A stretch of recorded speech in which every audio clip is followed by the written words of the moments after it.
Hey, do not adjust your set. Junkies. We have Rotting Ricky, Lance OMG, and of course Asylum Amy in the house for episode 100, you guys, of the Indie Horror Junkie Podcast. What is going on? How are you, Rotting Ricky? How are you, Lance? Doing well, doing well. My fellow junkies in the house for the special occasion. Very excited to be here for sure. We're just going to dive into it, you guys. 100 episodes. We just came straight in from the, virtual green room. We've been talking for the past 15 minutes, just kind of reminiscing of, everything that we've had going on from the magazine and the podcast and the film festival. We're getting geared up for the film festival. For March, now that we just wrapped up ScareCon, we're headed over to the Indie Horror Junkie Film Festival. Joe in the house, Joe King, happy 100th episode. Thank you so much. One of our loyal viewers that we love and respect so much. He is a big supporter of us. He's also one of our judges for the film festival, and we love and appreciate him and Mary so very much. But we're just here for a good time, you guys. Tonight is kind of just a kickback.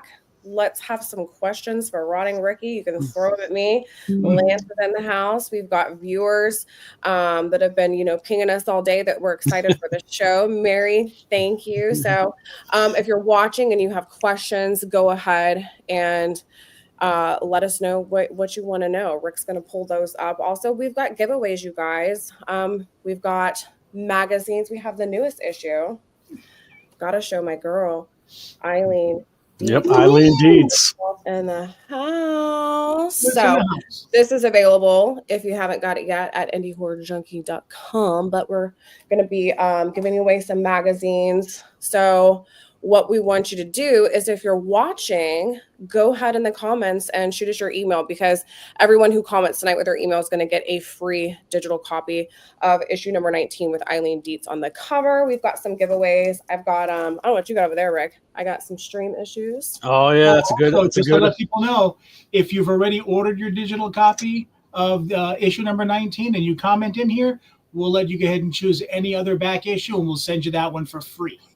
Look at you, Rotting Ricky. And we got t-shirts. Rick is gracefully modeling one now. Look at this. So is Lance. He has on the Film Fest. Ooh. You don't know which one you're going to get. But what we're going to do after the show is just do a random raffle. We have Louis D. Gallegos in the house, another huge supporter. Howard Hawkins, our favorite zombie from The Turning. We have Dean Blackwelder. Thank you so much. Happy 100th. We were just talking about, how did we get to 100 episodes? It all feels like a blur, but at the same time, we've had so much fun with you guys. Tarot cards, thank you. 100th, congratulations to the team. LFG, couldn't have said it better myself. Thank you for watching. Thank you for supporting, as always. Shout out to Tarot cards. Head over to their app and check it out. But yes. We were kind of reminiscing over what we've been doing for the past 2.5 years, the podcast being one of those things. I don't know about you, Rick, but do you guys want to go down memory lane for a minute and check out some of our special guests that we've had on the show? Yeah, absolutely. A little video that we whipped together. So let's get and put that on here real quick, just to kind of show you who we've been chatting with. So here we go.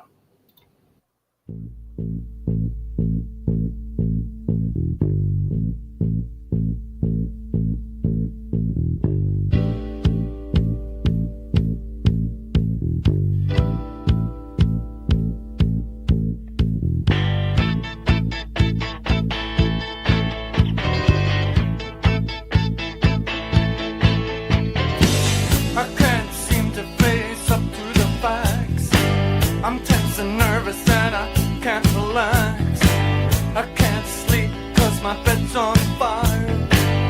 Don't touch me, I'm a real live wire. Psycho killer, qu'est-ce que c'est?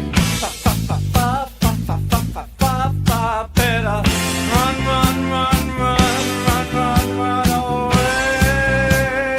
Oh, psycho killer, qu'est-ce que c'est?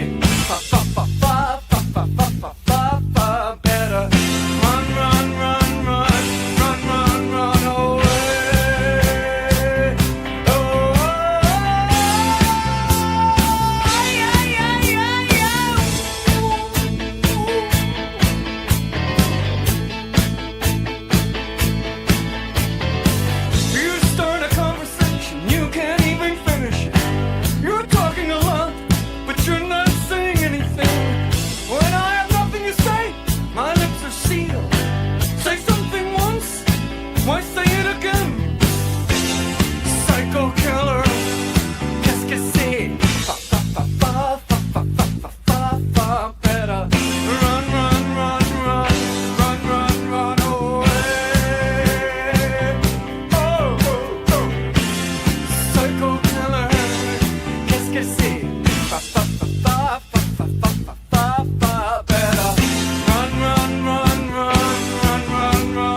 over here driving. I saw you guys.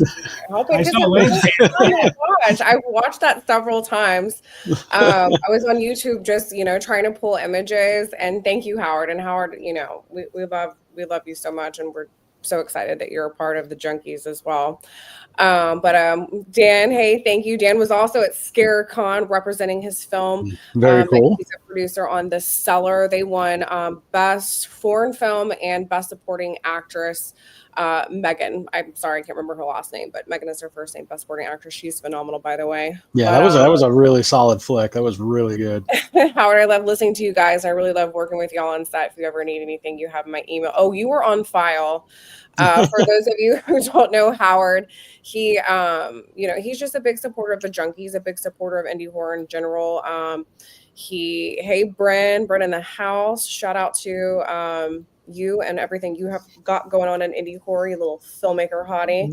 But Howard showed up to the Turning that we shot last November. It's a short film that's part of the Nightmare Collection horror anthology that Rick wrote.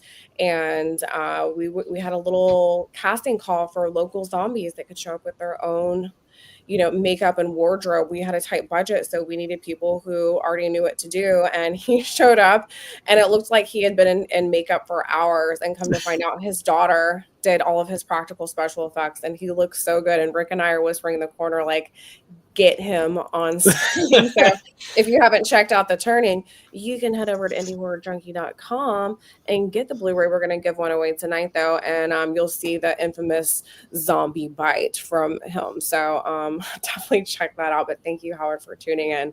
But yeah, it's just fun to look back on all the guests. Like, it seems like a blur, but then you go back and you remember each and every guest and every episode, and just having them on and them being able to share what they do in the indie horror community is pretty cool. We love you too, girl. Yeah, I saw a lot of familiar faces in the video. JoJo and Nicole Vegas, and obviously Sean Thompson, and Ben Newmark. He was on here a couple times, so yeah, very cool. And John Wells. I want to talk to that guy so bad. I really admire that guy's work.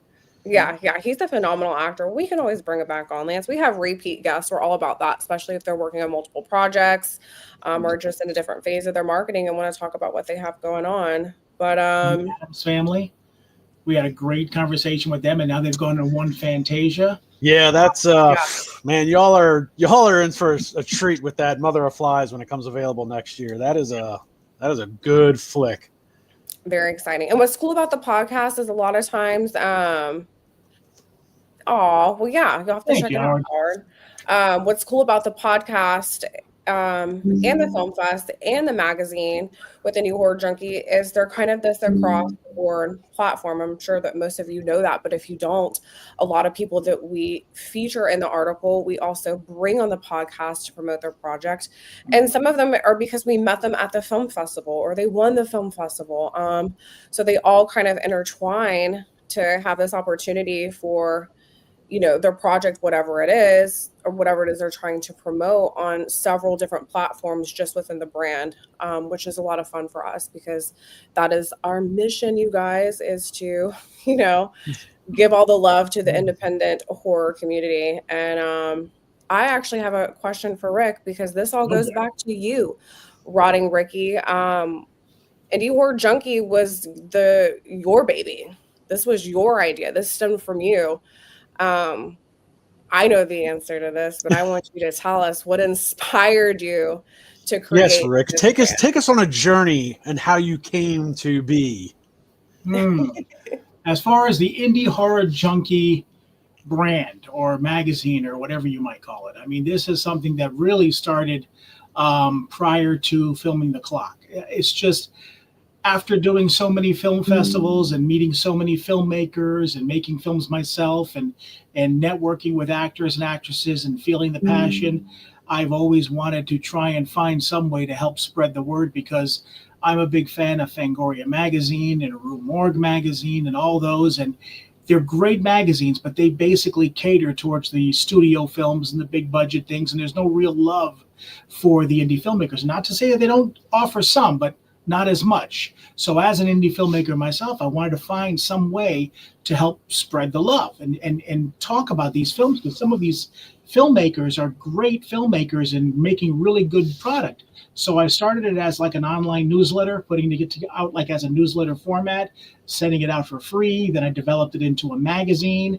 And then the magazine I was sending out for free, basically just digitally. And then as we started to develop it more, then we had printer come available, and we started printing copies and then doing digital and print.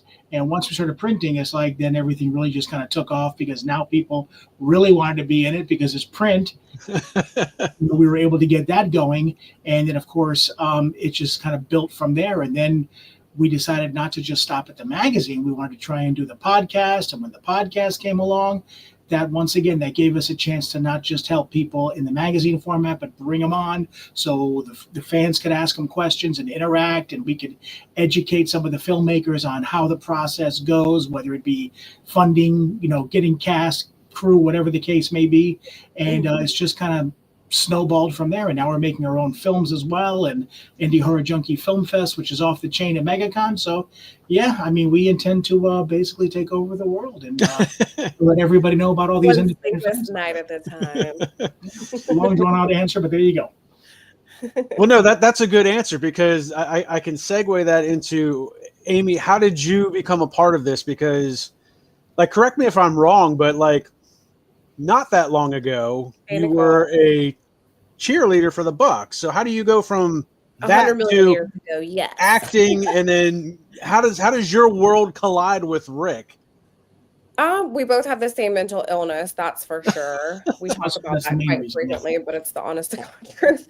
So, I mean, I've always been a performer. I've always been either in the dance studio or I dance professionally, like you said, in the NFL for several years.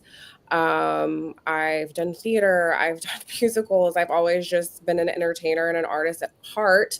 And when I got more serious about my acting and really started studying, around year round, 3 nights a week, never missing class, just really honing my craft and trying to be the best that I could be before even putting myself out there to start auditioning professionally, not just locally, but for, network TV and studio films. And that's what got me my agents were the acting classes that I was in. Shout out to Kathy Laughlin, PSW Performer Studio Workshop.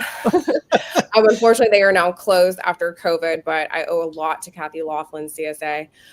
She basically was my acting, teacher / boot camp. We studied our butts off, 2 to 4 nights a week, year round. Wow. And it was militant. It was tough. And if you couldn't hang and you didn't show up ready, she'd kick your butt out. So, I just got really serious about my training. And then, Rick and I were like friends on Facebook because of the filmmaking community in the area. There's a big filmmaker community between Tampa and Orlando and all of Central Florida.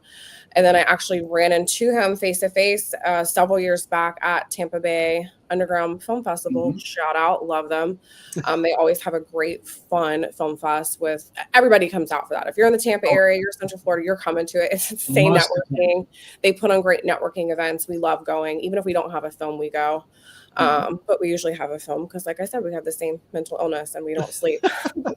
But shortly after that, Rick reached out and was like, hey, what are you doing in like 2 weeks? I'm like, well, I don't know, nothing. And we shot the clock. We did the clock together. And then I happened to catch his first little online, the first issue had the clock on it. Mm-hmm. The first issue was the cover of the clock. So of course it caught my attention. I was like, hey, what the heck is this? This is really cool. And I was impressed with it. I was, turned on by it. I just thought it was something different and unique. And then here comes issue number 2 with Sushi Yvette Holder on the cover. And we've got even more content coming from Rick. And so I'm like pinging him, asking questions. And he's like, hey, like, I need help. It was turning into something for him. And I think he already had the vision of what he wanted it to be. So he rolled me in, and I'm always so grateful for that, Rick, because we've been doing this together for a really long time. And, we get to drive each other crazy on the regular, and I wouldn't want to go crazy with anybody else. But, we're lucky because we're family and we get to do what we love together. And, like Rick said, we had the digital version of the magazine, and then Rick's like, let's get this to print. And by the end of that year, we got it to print. And then it went from, 20 something pages to 40 pages. And the latest issue, we crammed in 44 pages and threw the printers off with that one. Starting to break that threshold. Love you. Yeah. But, with my acting, I get typecast a lot for horror, even though I study comedy and drama, and I do theater. I just kind of aligned with this so much. I aligned with horror. I aligned with Rick, and both personally and professionally, we have a lot of the same values, and so we get to ping ideas off of each other 24/7, and that's how we keep things running. We just keep going. Ironically, it was Rick and the Clock trailer that dragged me into his world. That's right. He was gracious enough to reach out for a trailer reaction, and I was sold on it. Yeah, I was sold on it as soon as I saw it. I was like, this looks good, and it is a good flick.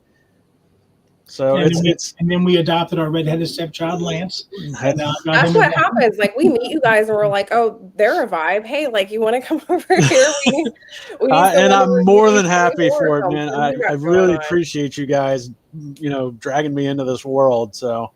Oh yeah, and Lance, it doesn't just stop there. He's one of our film festival judges.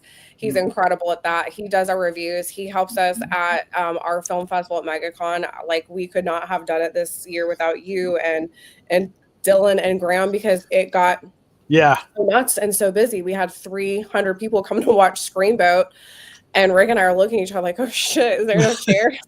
And here comes Lance and Dylan and Graham like hauling in another 200 chairs at the last minute. So like, thank God for the community that we're building with this brand, because we need the help.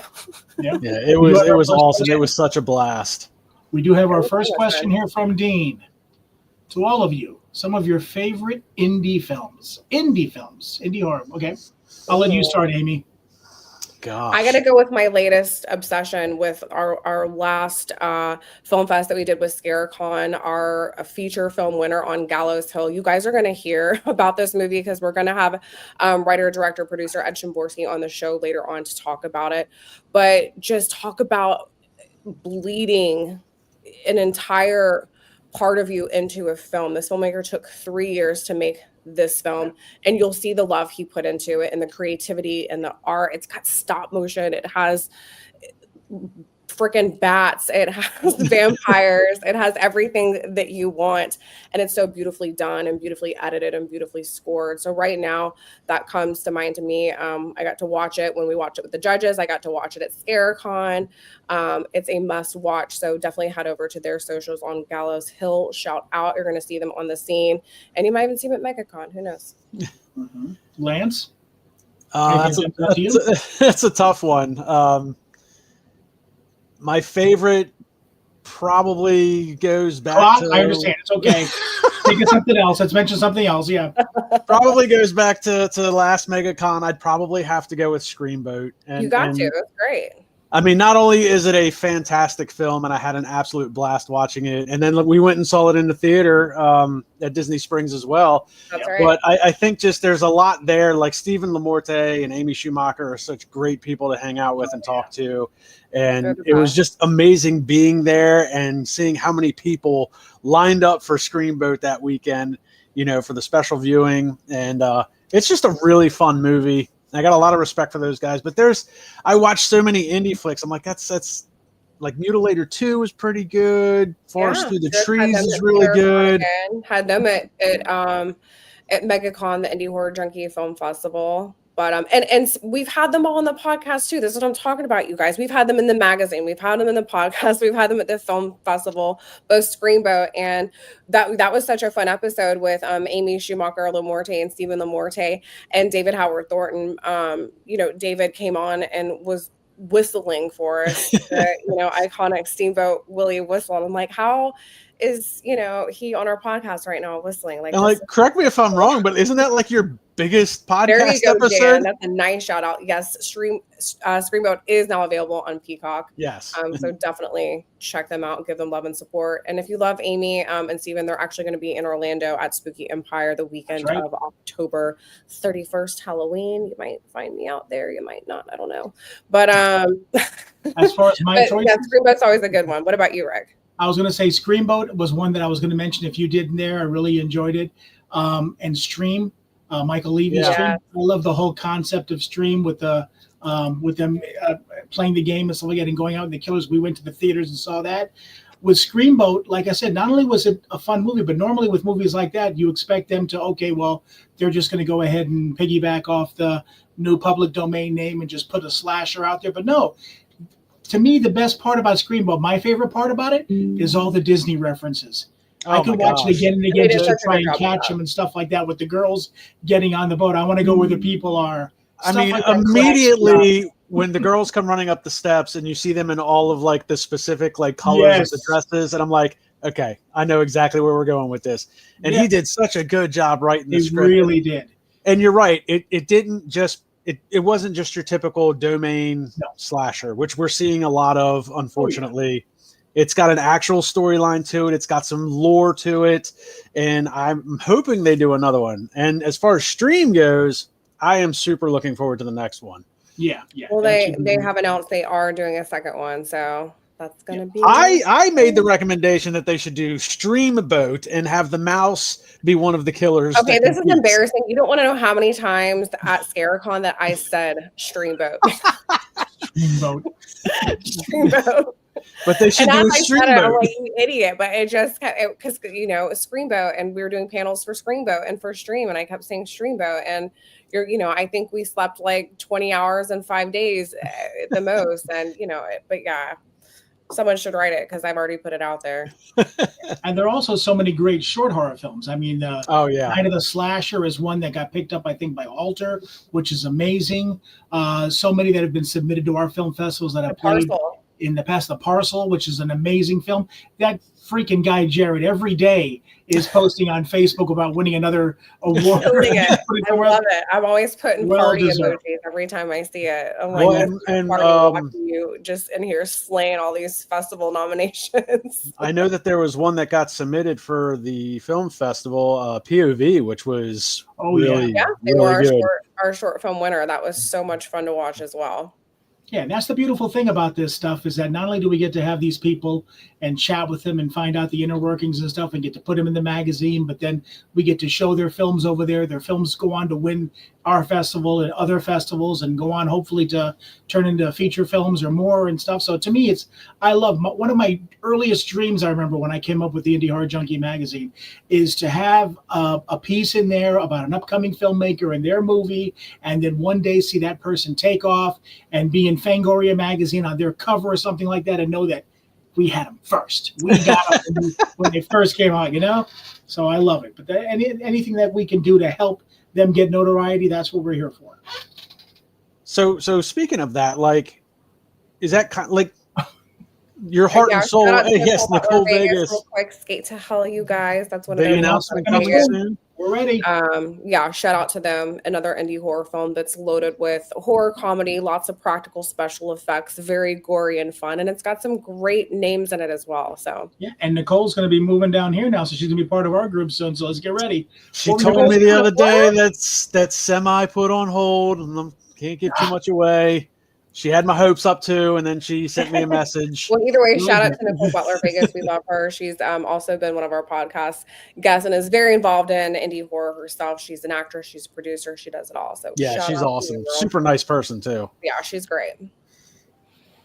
So with Indie Horror Junkie, because I know Rick mentioned a couple different festivals and a couple different magazines and platforms. I mean, what is it about you guys that kind of makes you feel like the Indie Horror Junkie brand kind of stands out amongst those other brands? Like, what makes your platform different?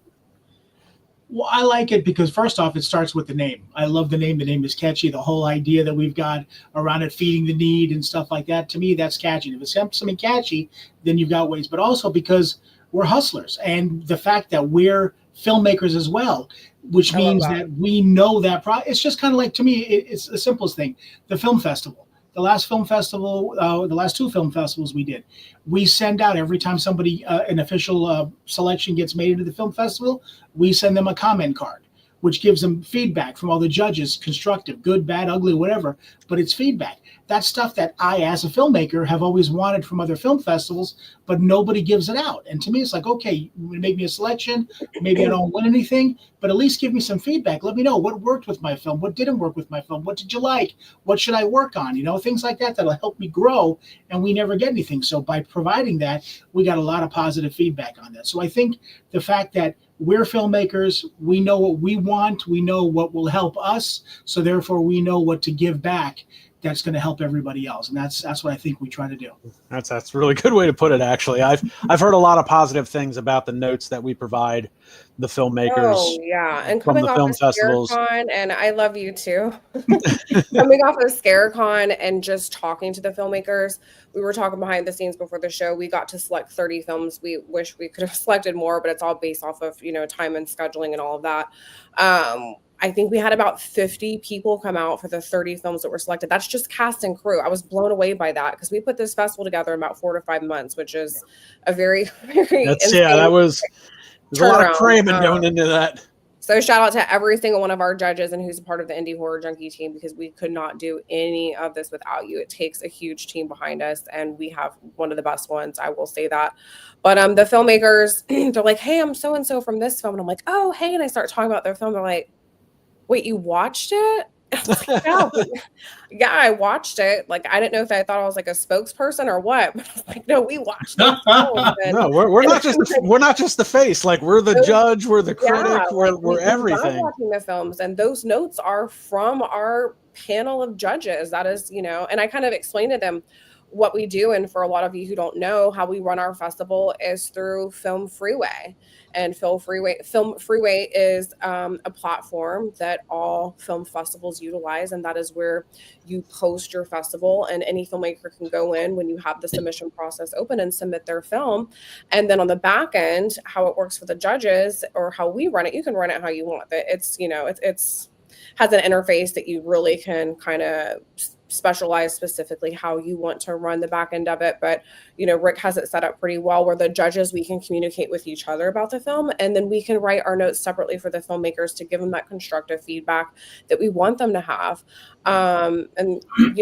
It's something that I was really taken back by, that they were surprised that we watched it, but they loved, the feedback cards and what we had to say and how much they appreciated that. So another great idea by Rick. Well, and I think that says a lot about you guys. And I remember, even like last MegaCon, like we had all watched, everything. And I mean, you guys had so many things to pick from, and it wasn't until like the day of you guys had to like really come down to the decision of like, who's getting what award, because feature, you had so many. Best short and the best feature. That was like exactly a last decision.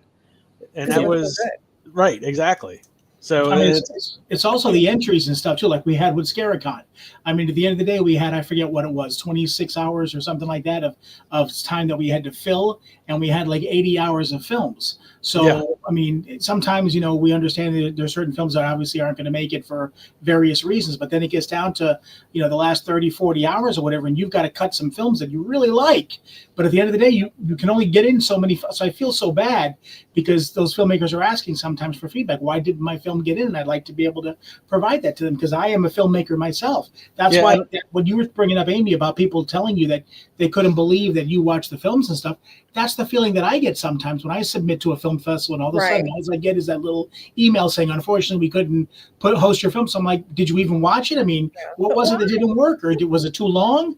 So that's the thing that we really try to take care of. Because, and I think it's important to note too that like a lot of films don't get through not because they're bad films. Like it's a time constraint. It's a time constraint, especially when you had, what was it, 55 hours or something worth of stuff to that we had, and you only had 26 hours to play with. Like, so there was a lot of good films that just didn't make the cut. They're not bad flicks. They just it's a time thing. Our goal this year. or like we also try to remember we're promoting this particular festival, and we know pretty much what the fans are kind of looking for, or what the festival's looking for. So if we've got like 4 or 5 different films that all have the same subject matter or something like that, then we'll have to choose if it gets down to it. So there's so many variables that come into play. But once again, just like you said, it's not like we're letting them go because they're just not good films. It's just because they're not going to be able to fit that schedule or the time constraints, and that's the worst feeling in the world, and we feel bad about that. But we want to let people know, what can work and what does, and so on and so forth. Well, and I think that's another important thing to touch on there, like you said. Like, I mean, if we have 3 zombie films, we can't play 3 zombie films. We're probably gonna have to go with. If they're good, Lance, or well, I mean, I will say that I don't really have a restriction when it comes to any kind of subgenres. Like for me, if it's good, it's good. I want to play it. And that is a goal of Rick and ours this year, is to get an extra day added on at MegaCon. We normally run Friday, Saturday, Sunday, and we're going to push to get out there Thursday, because their con runs 4 days, and we want to be able to bring more films and more filmmakers out to the event, because we love having special screenings, and we love when cast and crew come out and we can give them the opportunity to do panel Q&As, and that gives us more time for scheduling to allow that. And I'll also say another thing that stands out with Indie Horror Junkie, and Rick can back me up on this, because it's, when it comes to the marketing, it's the 2 of us. And so like what you see on socials and what you see in the magazine and all the content that's pushed out there, that's 2 people.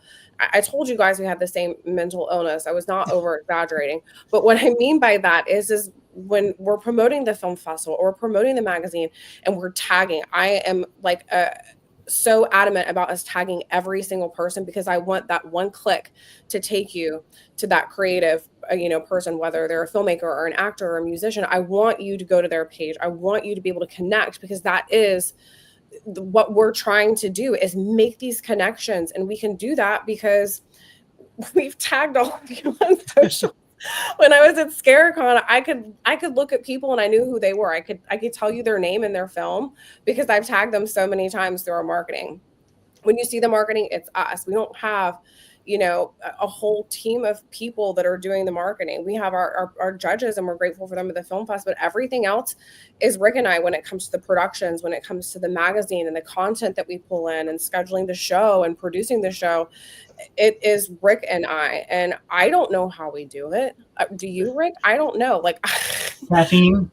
Well, I mean, so that's a good thing. But but that's what sets us apart, is because we're boots on the ground with every single thing that we do.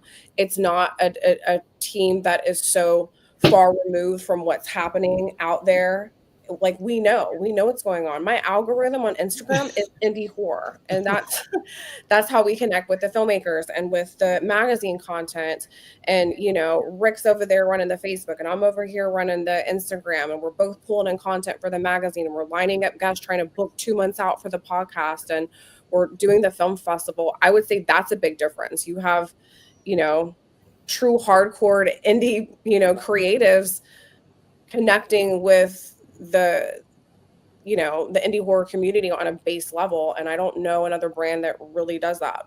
So would you say that's a typical day of trying to put something together, Pretty or even much, do like a podcast episode, like every day? If it's not reaching out to people for a podcast guest to get all the information to get them ready, it's reaching out to people to set up interviews and get information for articles for the next magazine, or for the intervention section of the website, or watching short films that are being submitted to the film festival. Yeah, it's pretty much a 24/7 job, and we love every moment of it. And another thing we like to do for content, whether it's the magazine or the podcast or both, is you guys know the workload of marketing is very consuming. How we're connecting, collaborating with others in showbiz is amazing for the love of horror and creativity. Nicole, you are not wrong about that. And she is queen of marketing. She's even, I think she does it in her sleep somehow. I think she's able to mentally. I'm not sure any of you people actually sleep, especially Rick. I've got a schedule for early next week. Rick doesn't. I don't even know what I was talking about. Oh, the content. It's important for us to keep an eye on what's happening in the indie scene. Like that is our job. I like for us to time out with their marketing. So if there's a film coming up and I see they're going to have a release, like I'm messaging, that filmmaking team, whoever I can get a hold of, like what, I want to do an article. We want to get you in Indie Horror Junkie magazine. We work about 3 issues out, right, Rick? And so we're able to kind of line up for those filmmakers, the release of the article with the release of their film, or maybe they're coming out on Blu-ray, or maybe, like we did with Screenboat and Terrifier 3 and Stream, like we line those up for their releases. And, I know a lot of major magazines like Fangoria and Bloody Disgusting are doing that. But for the indie world, like it's just Rick and I reaching out to these filmmakers like, hey, we want to cover you too. And this is important for everybody because the entire indie horror community of filmmakers are watching what you're doing because you guys are, paving the way. Like we have to get you in front of this audience in a more personal way because it makes it more tangible for everybody reading the magazine who has the hopes and dreams of being a filmmaker on the level of those films that I just mentioned, So what is like the process for like, because I know I've been asked this a couple of times, like how does one, like, how do I get on the podcast or how do I get in the magazine? And the best I can tell them is just email Indie Horror Junkie. That's the best thing I can tell them. I mean, is there somehow be quicker than us because we try to plan so far out. Mm-hmm. That's and Rick was good about that. We started off maybe booking a couple podcasts out, and then he'd be like, well, who do we have lined up for this day, and who could we get this day? I'm like, well, we have like 2 or 3 lined up, and then I'm like, okay, this makes sense to really line up because then you don't have to worry about it, Yeah. So we try to just people that have either mentioned they want to come on the show or they're in a film that we want to promote or bring them on and get in front of an audience to talk about what they did with that film. We just go ahead and get them scheduled. We find out their ability and get them scheduled. So it works both ways. We reach out, they reach out. Same for the magazine. There's times where like the magazine is done or almost done and there's people still emailing in and we're like, maybe next issue we'll try it. Well, Rick squeezed in 4 extra pages on this issue of the magazine. Yeah. So we try our best to accommodate all of it. Because I had ended up hooking up with a couple of other films, and they had sent me all their stuff, and we had the articles ready. And I was going to push one over to the next issue, but the next issue is 2 months from now. So I felt, let me go ahead and get them out there. And their movie's out now or getting ready to come out now. So we went ahead and just made this issue a little bit longer and got them in there to give them some extra promotion. Because that's, like I said, if we can't do that and help them get their films out there, then what are we doing? That's what we're here for. Yeah.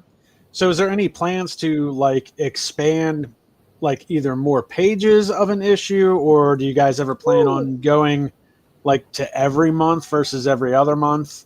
Well, sometimes we do have back-to-back months. Well, I know with Friday the 13th month. Friday the 13th, yeah. Tell them about exactly what that is. Explain how that works, Lance. Okay, so we are every other month. We have a physical and a digital copy of the magazine. If it is a Friday the 13th month, we have an additional magazine. So there are times of the year where we're back to back to back with 3 magazines. And that might not seem like a lot, but when you're talking about 2 people doing all that work, plus the podcast, plus we're always in production, pre-production, or writing phase of something, plus we have the film festival going on, plus we try to have a normal life outside of this. I don't know how much of that is that we do, but we try to have a pulse. I've been out there, Amy. There's not much to look at.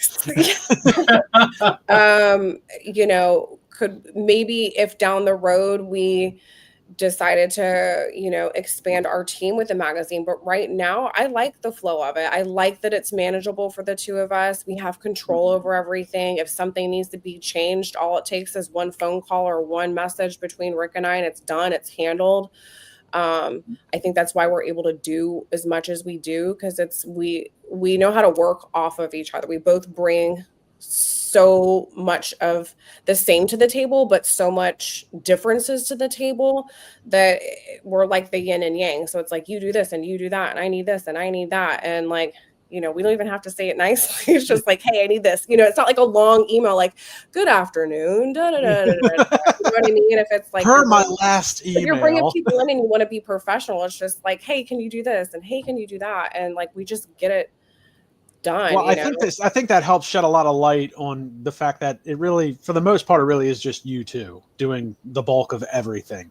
You know, I'm just a peon. I'm here to jump in when Amy can or Rick can't, and I help judge stuff. I have very little to do with the magazine or even. No, but you have a huge role in the film festival. You have a huge role with helping us with our interviews for the filmmakers, which is the filmmakers love that. Are you kidding me? What you did for Screamboat when you sent that your review of Screamboat, Stephen Lamorte and Amy Schumacher went nuts over it. And then Mike Levy from Scream and Terrifier, he saw it and he goes, I want Lance to do a review on Stream. So like, don't sell yourself short there. OMG. Like, you are a junkie and you do so much for us, you know, with the podcast and the film fest and the reviews, and you're always sending people our way and dropping our name and promoting us. And I can't think enough, and I know Rick feels the same way, like, give enough thanks to our group of judges that we have for the film festival, because now we have two that we're doing. So basically watching films year round, these indie horror films, which is so much fun. And we think you're awesome too, Lewis. Lewis is a huge supporter of indie horror and Indie Horror Junkie. And like, you know, we love that guy. He means so much to us. So thank you, Lewis, for tuning in tonight and for all that you do for us and indie horror in general. But you know, we have a good team. We keep our circle small. We've learned to keep our circle small and keep it tight. I absolutely agree. We're so grateful for. Small and tight, and just you don't want just random people to attach their names to you. You know, it's not that. It's just about trust for Rick and I, and we move quick. We move very fast because there is so much going on. So, you know, I think somehow we've like multiplied ourselves in certain aspects that we just get enough done. I'm the type of person, I know Rick is too, like, I'm stubborn, like, well, if I want it done, I'll do it myself, you know, kind of thing. Like, if by the time I explain to somebody how to do it, I've already done it. So I'll just go do it and Rick will go do it and then it's done. Dean had another question here. What's up next for all of you, films, cons, etc.? Amy, you want to answer that? Oh man, Chatty Cathy tonight. Hey Dean, by the way, Dean's been hanging out since like day one. Yeah, so we just wrapped the SierraCon Film Festival. The next film festival is Indie Horror Junkie. That is going to be at MegaCon March of 2026. So again, we are going to try to do that for 4 days. So fingers crossed for that. As far as projects go, Rick and I are in a writing phase right now for a brand new horror anthology. I think we have an image for that, Rick, don't we? Reels of the Dead. There we go. Reels of the Dead, Volume 1, The Theater. A horror anthology. So Rick and I are in the writing phase of the wraparound story right now.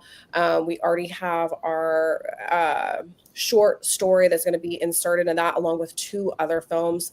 So you have the wraparound anthology and the 3 films inside. So that we're going to start filming the beginning of next year. We're very excited for that. So stay tuned for more details. But between the magazine and the film festival and the podcast and writing and pre-production for that, I mean, we're booked, y'all.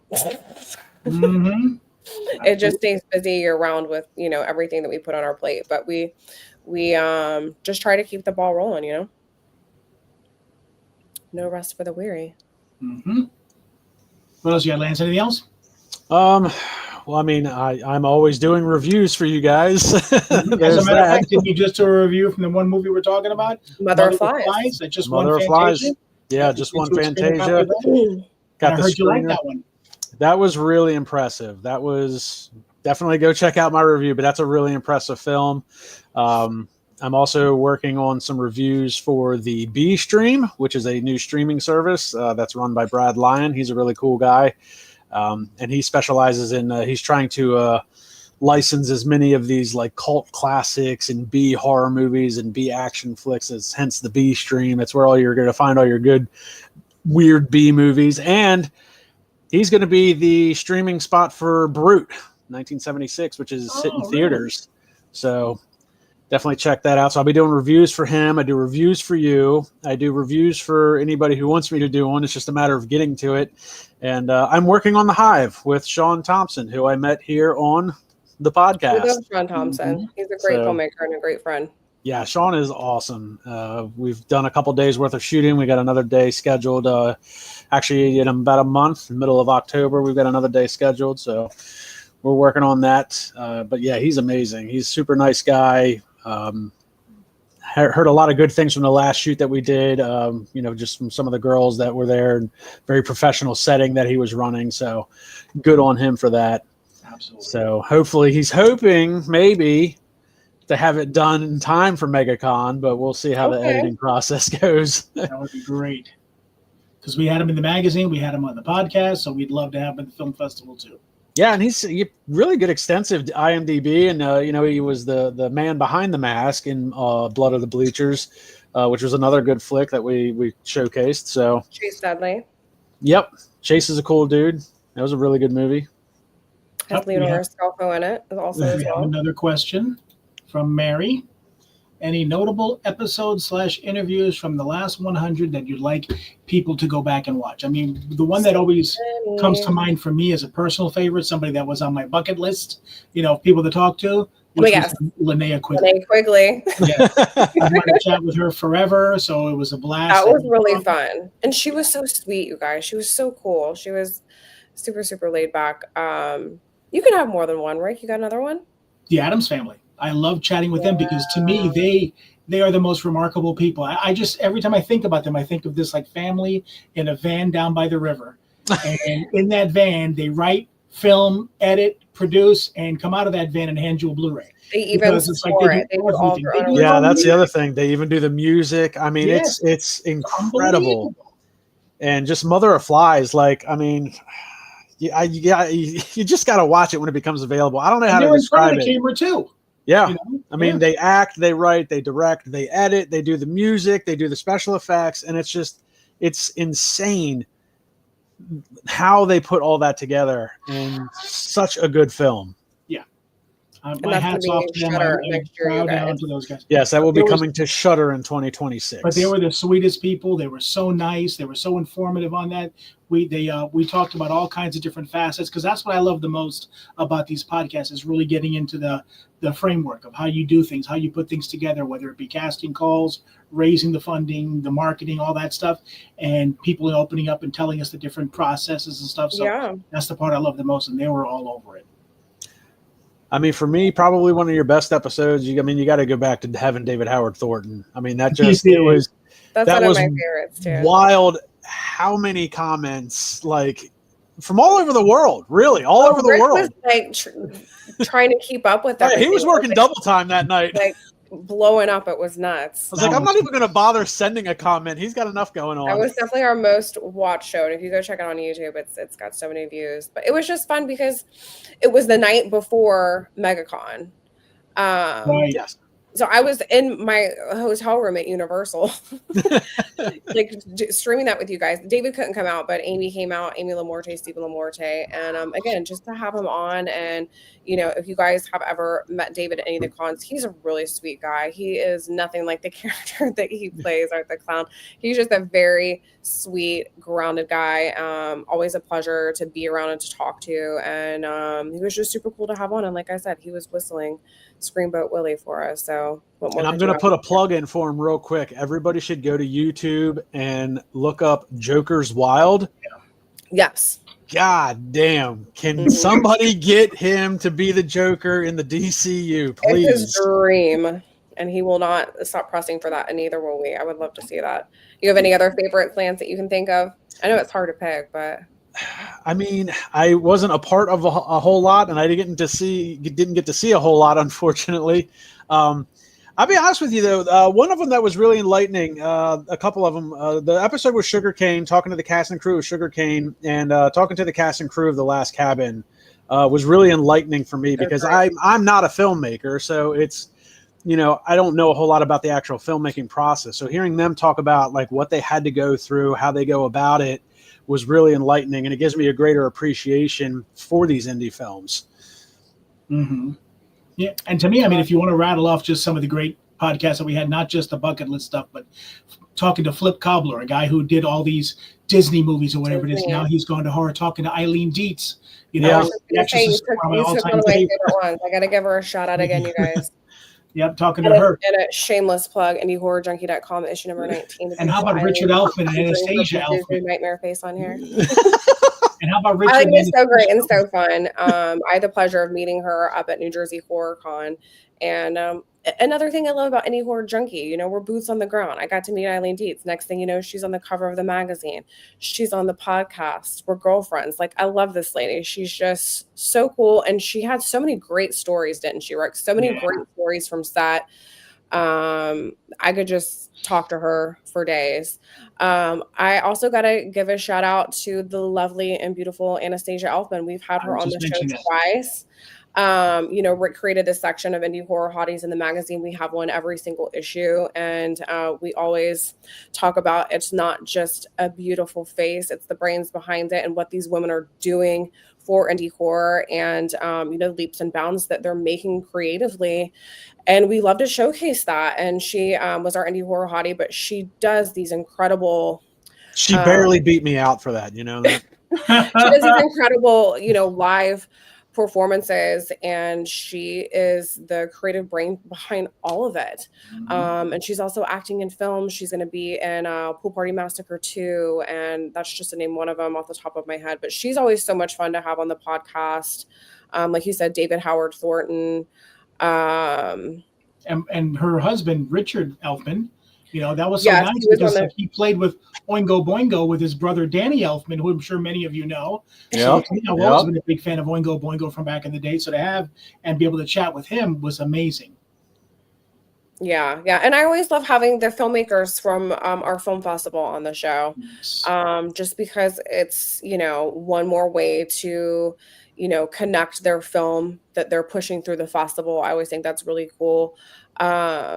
It's not always the big names. I love having the filmmakers on that they might be in the magazine, or they might have reached out like, hey, this is my first feature film, or we're just getting started in the festival circuit. Can we come on? Because, you know, like Rick said about so many of the other guests that have been on, you get to really talk to them about how they made the film. And we have so many filmmakers who watch, and actors, and, you know, people who just love indie horror, and you get to hear their entire process from beginning to end, from, you know, what they did on their budget, and, you know, their, you know, what their failures were that they learned from, and what they exceeded in, and, you know, what they would and wouldn't do again. And that's how we all learn. And we're all, you know, just trying to grow into the next project. And we kind of are able to do that in a fun way because we have this community that we're building. Mm-hmm. Absolutely. And if you want to go back and look at any of those podcasts, just go to IndieHorrorJunkie.com, click on podcast in the top, and I've got every one of them right there with a link to the YouTube channel. So you can definitely check them out. There you go. Or just head over to YouTube and hit up Indie Horror Junkie Podcast. It pulls everything right up. Mm-hmm. But, any other questions you got, Lance? I mean, I guess to go back to kind of like the roots, because Rick always goes to that grassroots, because really, I mean, and I kind of agree with him, but like indie filmmaking in general is probably the last great frontier for original ideas. I mean, do you guys think is that a pro or a con? Like, what's the risk taking in doing an indie film versus, you know, a major studio platform? None. The hardest part, and Rick, I know will agree with me on this, is the funding. Yeah. And, I mean, obviously, if you want to get the exposure, that's what I think a lot of, even the studio films especially, that's why they're going back and you're seeing, you know, Sharknado 27 and all that stuff like that, because they like that built-in audience and they don't like taking chances. But that's because their budgets are so big, you're not afforded that risk. With indie horror films, you're pretty much raising your budgets yourself and distributing it yourself and stuff. So there's really no governor, no limitations or whatever. You can do what it is you want. And to me, that's why I like it so much, because you're going to see the more original ideas and the originality as far as the, whether it be acting or the consequences in the film or things like that with indie films, because they don't have those limitations. They're not worried about making the studio back their money and stuff like that and the exposure. They can just let it all hang out. And not even the studio, just when you go union, then you have to follow union guidelines for your union actors. So, there's a lot of actors that I want to work with, but we stick with indie because we don't want to screw with that paperwork. Yeah, We're not Sean gonna was do actually this exact explaining a paperwork, lot of but that you to have me. to, if you go over, you have to pay overtime. Not that we don't take care of our actors, we do. We always try to run a reasonable schedule. But my point is you don't have that, hand kind of around your throat when you're just trying to make a film. It gives you more leisure to do it your way on your timeline. You're not having to deal with SAG payroll, and it's just more of a pain. There's enough paperwork that we do. I don't want to add the SAG paperwork to that, but you answer to no one. You do it your way. Hopefully you're doing it respectively. Whatever people that you bring in, for executive producers, or they're part of your team. You're treating with them respect. You're treating them like they are your studio because they are your biggest supporter, and you're not making that film without them anyways. And then if you've run an Indiegogo or GoFundMe, whatever it is, you have to, pull through, and all those backers that supported you, you have to give them something. If you want to keep your name and have a good reputation, you gotta give something back to them because they gave to you because they wanted to be a part of something. So you damn well better do your job to give back and make a great film. But if you do it on your own, you do it on your own time, and you don't have to worry about the studio, worry about the union. That's why a lot of people stay indie. Even actors, they are SAG and then they want to come back and do indie films. There's a lot of great filmmakers. Tim Rosen, for example, with Purgatory Jack, they were our winner. I love him. He's a great actor. He's a great guy. I was just watching one of his shows last night. I can't think of the name of it. He's a realtor in it. Yes, I know exactly what you're talking about. Yeah, he's so fun to watch. I love his voice. He is a SAG actor, but he loves to do indie film, and he'll tell you that Purgatory Jack, he had more fun filming that than he did going back on set for, an episodic. There's just a different vibe and a different feel altogether with indie. Wouldn't you say, Rick? It's more of a family. It's everybody pulling together. No, I can definitely have that camaraderie. Yeah, I don't think people understand like this. Like Sean explained a lot to me being on set because he's SAG, he's done some stuff, and it's more of a family setting with indie because you're there, you're helping each other. When you have like union, like you have a guy for everything. So there is, you're kind of separated in your own little groups. There's a specific guy for lighting and you can't touch it because you're not the lighting guy. It's very weird with the union rules and how you kind of get segregated into these groups when it's, if we were on set and Amy, I mean, you saw it when we were at MegaCon. I need this. Okay, me and Dylan got you. And then Rick, hey, I need this. Okay, Graham's got you. Like, we're all out to help each other. You don't get that with that big studio SAG union stuff, unfortunately. And not knocking them. If that's the way the filmmaker wants to go, that's great. I've got no problems with it. We're just not rushing to do it because we like to do things, our way. But sometimes that is the only way to get the actors that you want. So sometimes, you might go that way. It's just not something that we've particularly done. We're not saying that we won't, but not anytime soon. I can tell you that. We're happy just where we are in the world of Indie Horror Junkies, you guys. We do have another good question over here.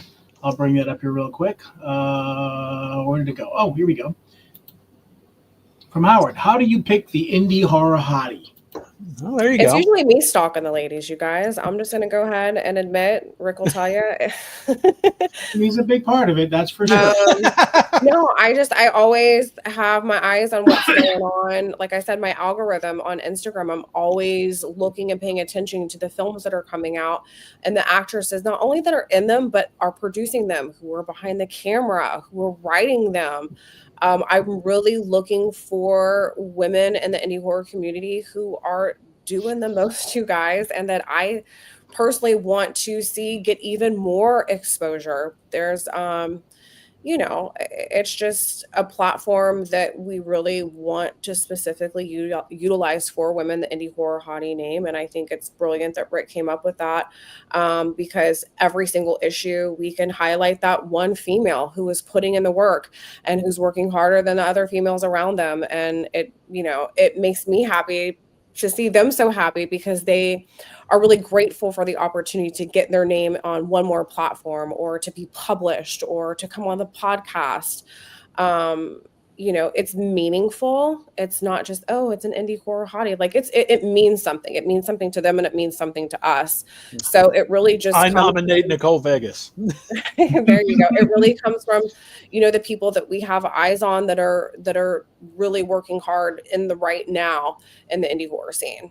Yeah, that's pretty much when I first came up with that whole concept, because I'm a throwback kind of guy. I love 80s horror movies and stuff, and magazines and everything. So the whole indie horror hottie thing first came up with that, where they used to have all the the pinup models and this and that in the magazine. But I didn't want to just do a pinup model. I wanted to do okay, we're going to get you in there with the whole title of indie horror hottie. But then when you start reading the article about this person, I want to try and do an empowering piece where, like, hey, I'm not just another pretty face. This girl is out there making movies, writing movies, producing, doing this and that. I want to let you know that, hey, once again, it's not just another pretty face. This girl's out there hustling, and you need to know what she's doing. So, like Christy Adams, remember Christy Adams with Nightmare Toys and everything like that? Having her. So I love doing stuff like that on people like her, where we can really dig in and let you know all the different things this person has their hands in and how productive they are, because you may not have known that going in. Shout out to all the females in the indie horror doing the damn thing. That's right. Hit us up. It's 9:00, you guys. How the heck did that happen? Oh my God. Is it really? Yes, it is. I'm so wow. We just blew I don't know if past. we covered everything we're supposed to cover. Thank you to everyone who watched tonight. Remember, if you tuned in, to put your email in the comments. We are going to do a random drawing to hand out some magazines, t-shirts, DVDs. And also, if you comment, we're going to send you a digital copy. Listen to this. I'm losing it. Digital copy of this issue of the magazine, number 19. If you've already paid for issue number 19, then guess what? Let us know in the notes and you can pick out whatever issue that you want. We just want you guys to check out the magazine. And if you want your physical copy of any issue, back issue, head over to indiehorrorjunkie.com. Grab that. If you like what you see and hear tonight and you want to see another 100 episodes, head over to YouTube and like and subscribe on our page. Thank you to every single person who tuned in tonight. Lewis, the Kings. I can't think of everybody. Dan, Tori, what's up? The boy from below. We love you guys so much. If I forgot, sorry, it's because it's 9:00 and my brain's gone. But we'll see you guys for another 100 episodes. Howard Hawkins, we love you too. Lance, Rick, I love you guys. Congratulations. Love you guys too. Thank you again, and we'll see you next Wednesday. Later, junkies.